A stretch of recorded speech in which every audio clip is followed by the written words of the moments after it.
Nagulat ko sa sakyan. Ba't umitim yung driver? Yung pala aso. Oh my golly. Yan po aso. Halos unggoy.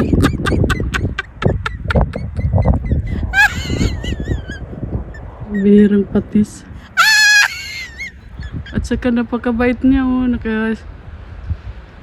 Ano lang siya, babe.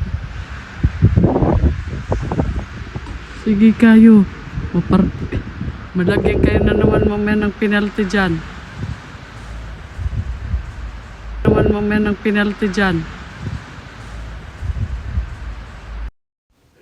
Yan po ang ating paaso. Nagulat talaga ako doon. Huy! Wari